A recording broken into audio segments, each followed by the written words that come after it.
about how I got my ex-toxic best friend jumped. So a little background information, I was 16 and a sophomore in high school, and like any of these toxic best friend story time, but she was super jealous of me for literally no reason. She would literally try to be better than me in everything. Like when I did a sport or a club, she would join immediately right after. And it wasn't oh, I'm gonna join my best friend. No, it was, I'm gonna join so that way I can show her that I'm better than her. For example, in 6th grade, I was captain on the volleyball team, and she decided that she was going to try out her sophomore year.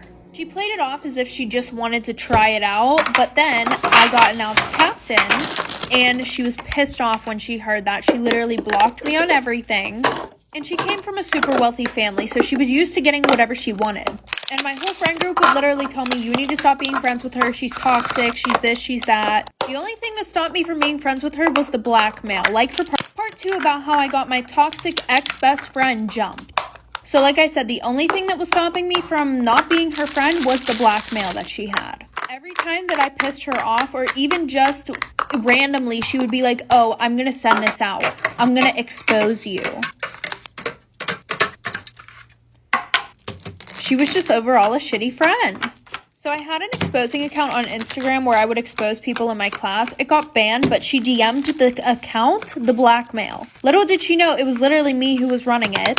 Obviously, I didn't post it, but I showed one of my friends, and we kind of made a plan to get rid of the blackmail. So my birthday was coming up, and I was going to Disney, and my mom said that I could invite 2 friends. Originally, I wasn't going to invite Tessa, but since I had this plan, I invited her and one of my other friends. Third night, my friend and I decided to take our plan into action. Tessa was sleeping, so I went on her phone and I went and deleted all the pictures, like for part 3. Part 3 about how I got my toxic ex-best friend jumped. So like I said, on the 3rd night, she was sleeping, so we went on her phone. I deleted all of the blackmail that she had on me, and I even went a step further and screenshotted all of the nudes that she was sending back and forth with older guys, and these guys were way older than her, like way older. And I sent them to myself and deleted the text off of her phone. Fast forward, we drop her off at her house. I stay over my friend's house and we decide that we're going to post everything to my exposing page. And we also came up with a really good idea. Why not send this to Tessa's parents? So we sent them to her parents. And guys, when I tell you this exposing page had so many people on it, it really did. Somebody was like, OMG, like please send a face reveal, like I won't tell anybody. So what did I do? I sent a picture of Tessa, and that person posted it to their Snapchat story. Fast forward to the first day of school, we're outside for gym class and 3 girls beat her up. Story time. Everybody's saying that I cheated on my ex-boyfriend, but I want your guys' opinion. So a little background information. I was a college student and I had been with this guy who we're gonna call Jacob for about 6 months. Towards the end of his and I's relationship, stuff just started to get really boring, and every day I would get the ick from him. Now, at this time also, I had gotten a new job. While I was working, I had met this guy who we're gonna call Tim. Since I was a college student, I decided to start working more, so Tim and I would see each other literally every day. Him and I really hit it off, like straight away. Not to mention, him and I had a lot of things in common. His sense of humor was great. Well, the one night before work got out, Tim asked for my number, and I said yes. However, since I was still with Jacob, I decided that I was going to break up with him before I texted Tim. So I broke up with him. Fast forward to now, Tim and I are in a super good relationship, but now everyone's saying that I cheated on Jacob. What do you guys think? Customize your necklace any way you want. Get personalized jewelry with your name or absolutely any word. Yes, any word. Why Sun Necklace? Well, ask our 30,000 customers. It's really cute. Wear this one literally every single day. We include an exquisite jewelry box with every order for free. You can choose between 3 colorways, more than 30 styles, and all of our necklaces are waterproof, which means no more green skin. Shop now with 55% off, plus free shipping. Surprise your loved ones or yourself with a truly unique gift. Link in the description. Sun Necklace, personalized for you. This is why you should be careful who you marry. Once there was a man who hated his wife, so he came up with a horrifying plan. But he would never expect that she was one step ahead. He lied by saying he wanted to fix their marriage by taking her on a vacation to a hotel near the mountains. There they went to a long hiking trail near a cliff. His plan was to push her and claim it was an accident. But this went terribly wrong. As soon as they arrived near the cliff, his wife said something unexpected. "I know you hate me, but you have no idea how much I hate you." Then she revealed what she had done. Before leaving the hotel that morning, she wrote a note to the hotel manager saying she knew her husband was planning to push her off a cliff, and if anything happened, tell the police. Then she looked up at her husband and said, "Now there's no way you'll convince anyone this was an accident." Horrified, the husband said, "What accident?" But before he could finish, his wife jumped. By the time he went back to the hotel, the police were already waiting. To anyone who gets a period, this video is for us. When I was in middle school, I really appreciated this teacher who would let the girls go to the bathroom whenever we wanted. And the guys would complain that they had to wait 20 minutes at least after lunch so that they could use the restroom. And the teacher would always remind them, you guys are boys and these are young ladies and they don't always have to just relieve themselves in the restroom. And I didn't even realize that that was just basic human decency for people who have periods until I got to high school. When I was a junior in high school, I was sitting in class and I felt like I was bleeding. And so I told my teacher that I had to use the restroom. And he told me I couldn't go because it was the first 15 minutes of class. And I told him, it's an emergency. I really have to use the restroom. And he said, you should have thought about that at lunch. And because I'm not going to sit here and bleed through my pants, I was like, I'm menstruating really loud in front of the whole class. And he was shocked and so uncomfortable. He started doing that thing where he tries to laugh like, in all my 20 years of teaching, no one has ever told me that. And I just sat there and wondered how many girls before me had to sit in their own blood. Is it wrong for my husband to demand sexy time even though I don't want to? Disclaimers is not my story time instead of me on Instagram. My husband and I have been married for 6 months. Unfortunately, our marriage was arranged by our families. And so far, I have not been able to fall in love with him. I come from a very strict religion. My family and my husband's family believe that I should obey him. And it's been really hard for me to adjust to this. Before getting married, I had more freedom. But now I'm mostly home all day waiting for my husband to come home. I cook all of his meals and serve him while he's eating. And even if I'm not eating, he expects me to be sitting there with him. My husband is a very rich man, so he lets me go shopping whenever I want. But that's something I can't even do by myself. He always sends someone with me to go shopping, so I take advantage and buy really expensive designer things. Sometimes I spend $5,000 on a shopping day. This really never seems to bother him. Another thing I don't really like is that he rarely ever speaks to me. We have small talk every now and then, but we don't talk about important things, especially before we got married. We'd only seen each other a few times. I thought we'd have a really good relationship and be friends, but no. Sometimes I'll ask him what his day was like, and he just says it was fine. Other times I try to talk to him about his job, but he never really gives me a full answer. So honestly, I don't even know what he does. But my biggest problem with him is something else. He demands, you know what, sexy time. And I never really want to. I'm not in love with him and I'm not really attracted to him. On our wedding night, my family really pressured me into doing it. And it was horrible. And now whenever he wants it, I defend myself and it turns into a big fight.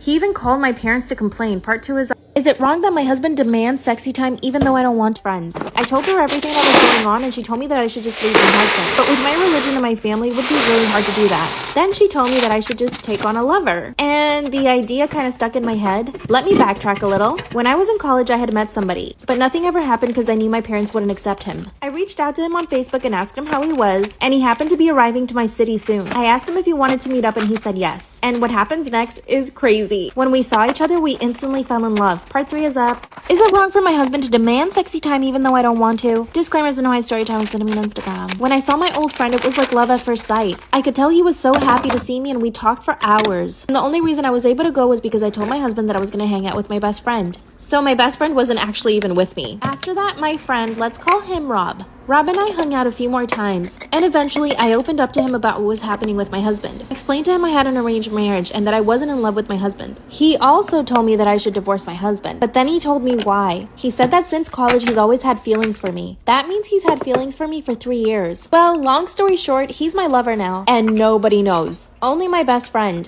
We see each other 3 times a week. I always go when my husband's at work, and I tell him that I'm gonna be with my best friend. And Rob and I meet at his place, and I'm the happiest I've ever been. I know that this is totally wrong, but I'm finally living. Of course, my husband still demands you know what, but I'm able to bear it now because I know I have someone else who actually loves me. I know this can't last forever though. I wish I could just fall in love with my husband, but it's not that easy. He's always so demanding, and he doesn't understand that his behavior is not normal. And I barely speak to my parents now. I've only been seeing Rob for a month. He's got to go back home eventually. What should I do? I was about 5 or 6. I had a best friend named Maggie who lived next door. We would always go outside and play together.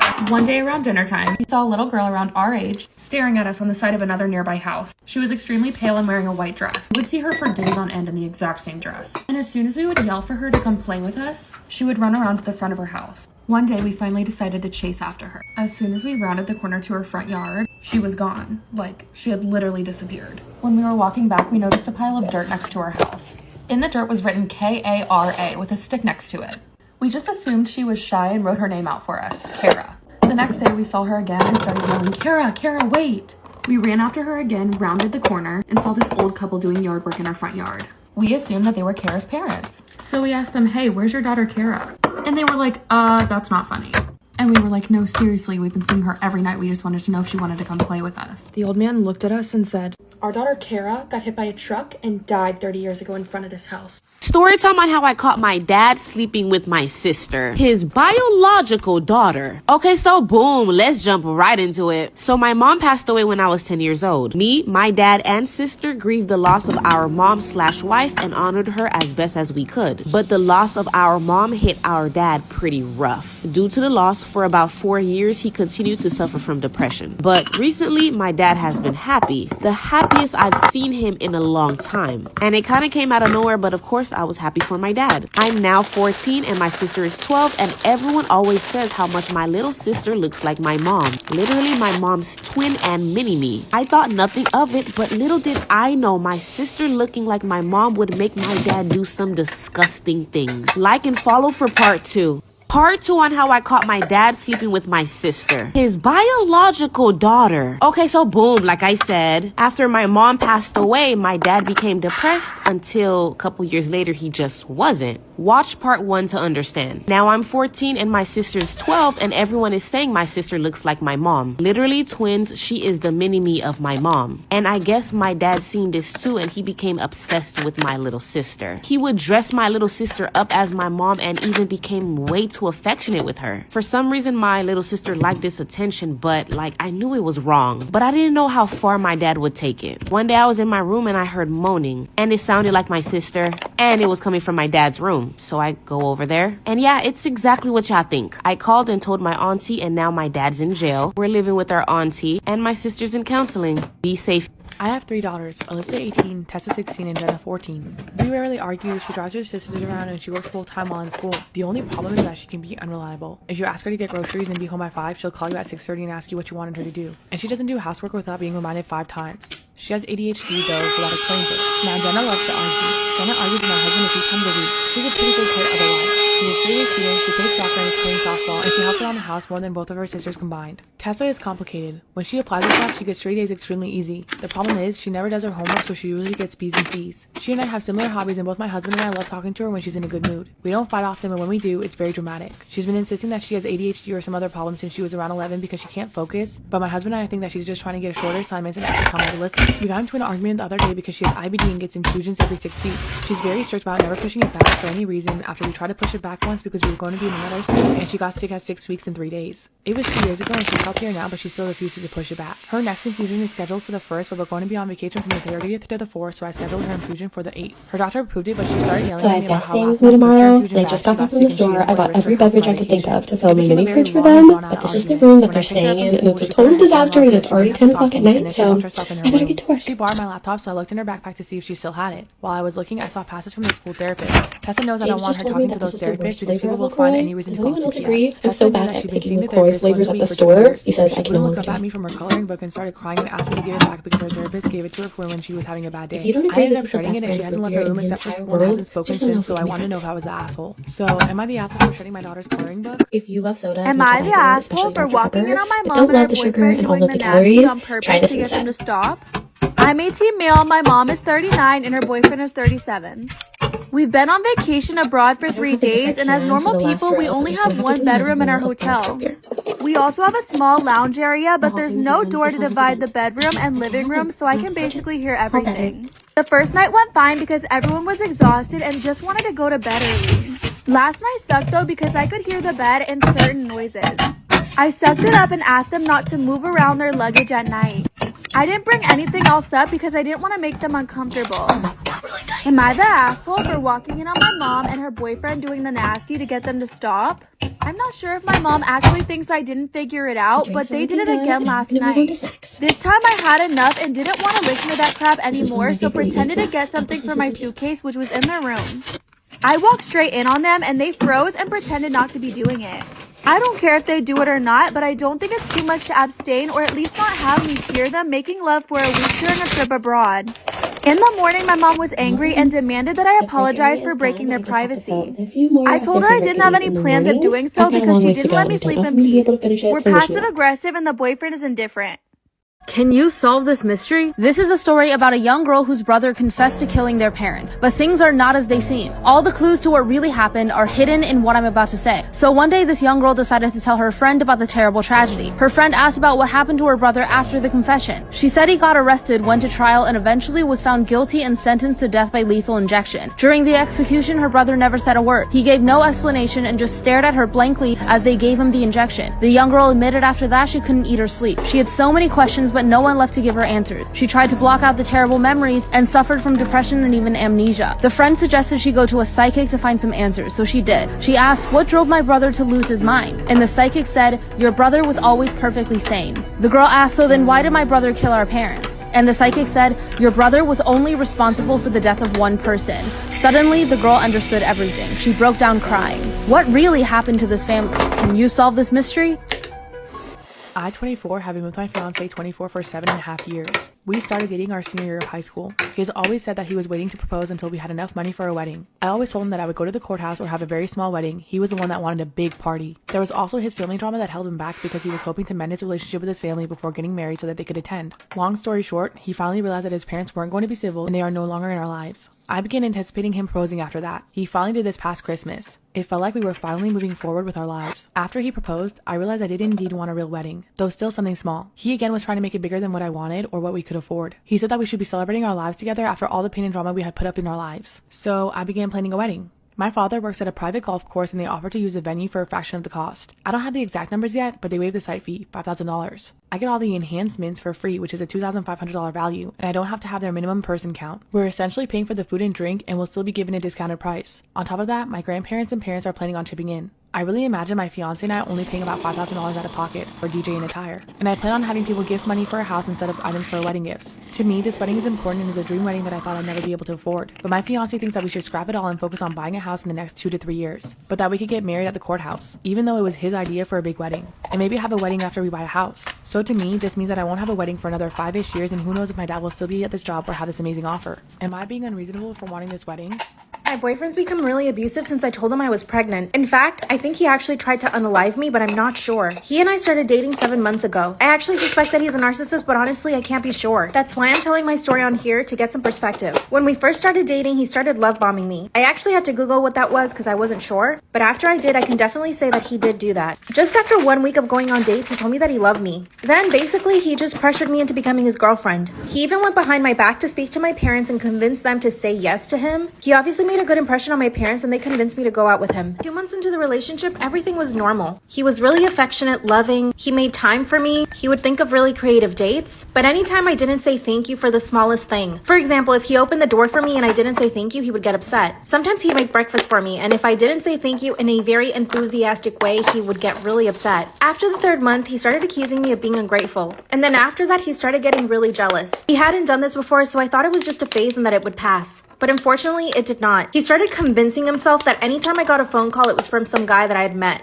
Even going to the gym became a problem. He started asking me if there were any guys at the gym that I liked, or if anybody was approaching me, and God forbid if anybody looked at me on the street. He would somehow blame it on me. It got to the point where I wouldn't even want to go out with him. One day he decided to take me to this really fancy restaurant. Everything was going really well. He was acting like a normal boyfriend. But as soon as we sat down, I started getting this weird vibe from him. It's like he was absent. He wasn't there. He stopped talking and got really quiet. When I asked him what was wrong, he told me there was a table of 2 guys that kept staring at me. And that it was obvious that they knew me from somewhere, and that I obviously knew them too. Where did he get this stuff? I turned around to look at the guys, and they were middle-aged men who weren't even looking at me. Maybe one of them just happened to look at me when we came in. I ended up having to apologize. A few weeks ago, my period got really weird, so I decided to take a pregnancy test. At first, I told my parents and I told them that I didn't want to tell my boyfriend. My dad told me I was being silly and to just tell him, so I did. And when I did, his reaction was terrible. He told me that the baby probably wasn't his and that I was cheating on him for sure. Then he said that as soon as we could, we were going to get a paternity test.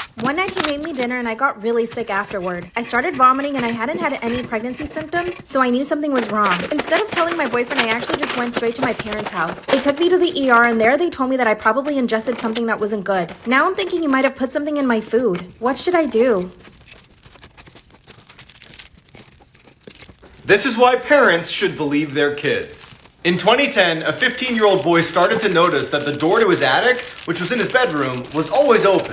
One day, when his mom's giving him a hard time about being lazy, he's like, well, you're one to talk. You always leave my attic door open. She's like, I haven't touched your attic door in We're stocking the months, guest and nobody else bath has before either. my family Not comes easily next frightened, week. The boy decides to leave the attic door open.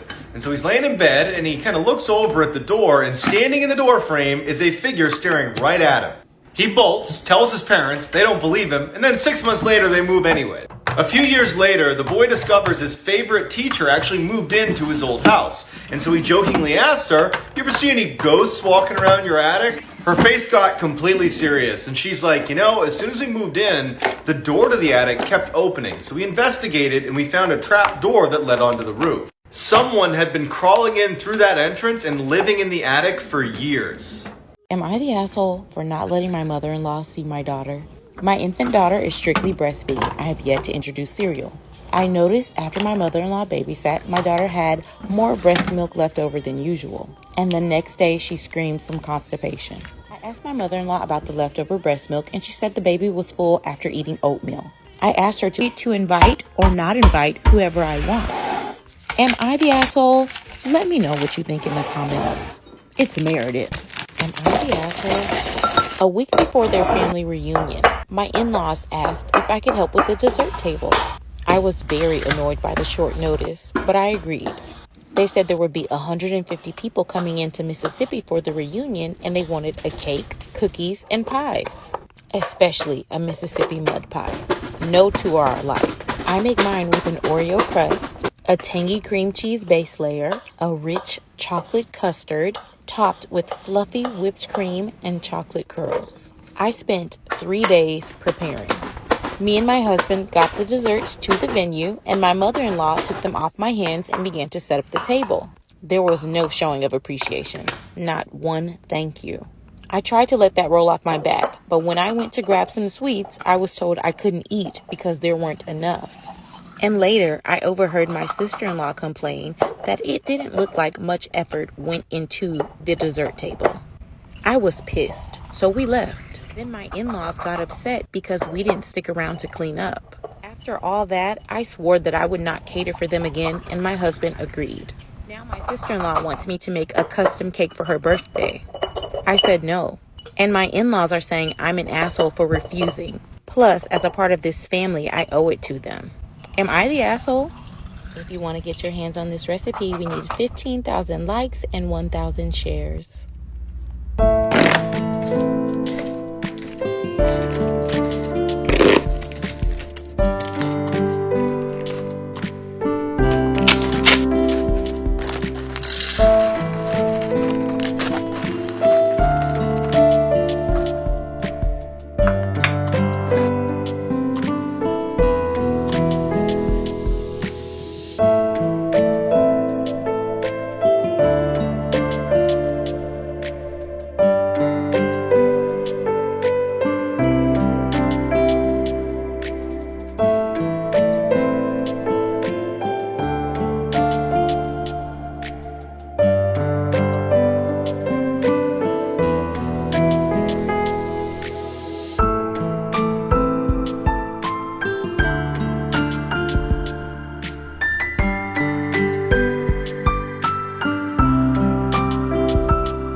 To restock my mini fridge.